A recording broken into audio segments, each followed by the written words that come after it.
Hello there, my name is Cindy and I run the craft project, which among other things is responsible for craft classes in your local libraries. So I am doing a short video today for Ealing Library Service. I'm going to do a very quick project which I call the easiest book in the world. So we're going to make a little book like this. I'll show you how to do it, and then maybe you can have a go at decorating it or using it for whatever you fancy. So first things first, what I'm using today is just a sheet of A4 paper, a bone folder, this is called a bone folder, or just something that you can use to burnish your creases, because we're going to make a few folds in this piece of paper, and a pair of scissors, which of course you can also use to do your folds. Okay, first of all, what we're going to do, we're going to take this sheet of paper. This is just an ordinary piece of white photocopier paper, and we're going to fold the two long sides together. Okay, now you need to try and get this as accurate as possible. The more accurate you make these little folds, the easier your book will sit, and it won't be wonky, essentially. Okay, so that's the first fold. Now we're going to turn it the other way round, and we're going to fold the two short sides together. So once again, really trying to get them absolutely spot on. And then we're going to do a fold along here, and that essentially will give us 4 panels. However, the next part is to take the loose or open ends of the paper and fold it back towards the center fold. Once again, matching up as accurately as we can, and then creating the crease from side to side. And then we can flip it and do it the other way with the other open side, folding it back again into the center fold.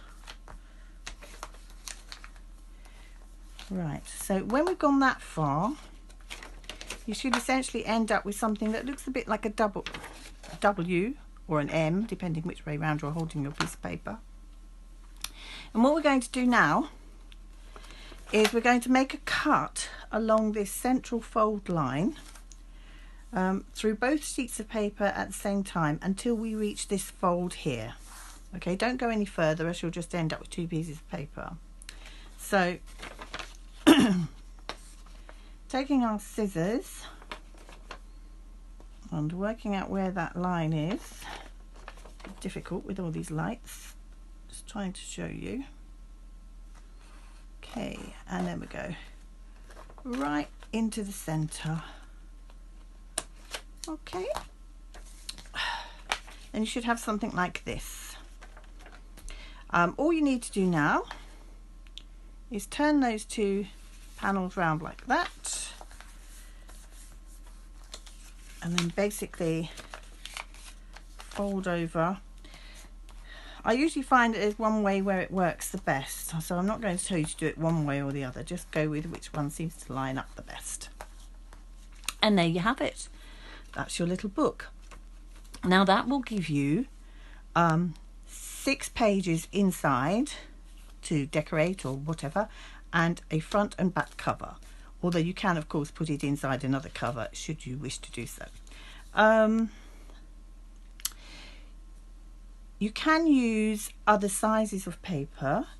For example, this one was a much larger piece of paper, larger than foolscap actually. I'm not quite sure what the correct terminology is for that size, and this was a piece of 12 by 12 scrapbooking paper. As you can see, it just gives you a different sized book, so have a play with whatever papers you have in the house.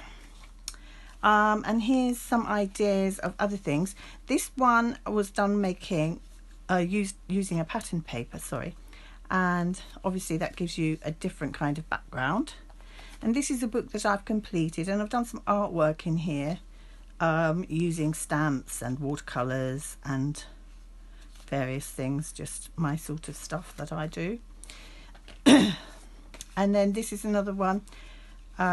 This is made with watercolour paper. If you have a nice piece of card like a watercolour paper, that will give you a really thick and chunky book, and you'll be able to do more on it, so you will be able to use watercolour on it. If you just use a photocopying paper, I would stick to crayons, possibly not even felt tips, because it will go through. But just have a play and see what you can do. We'd love to have a look. I'm sure you can add a link in the channel below. I'm going to do another short video showing you some ideas of things you might want to do in this little book, so we'll end up with a completed piece of artwork, so that would be rather nice. But that's all for now. Look forward to seeing you again soon.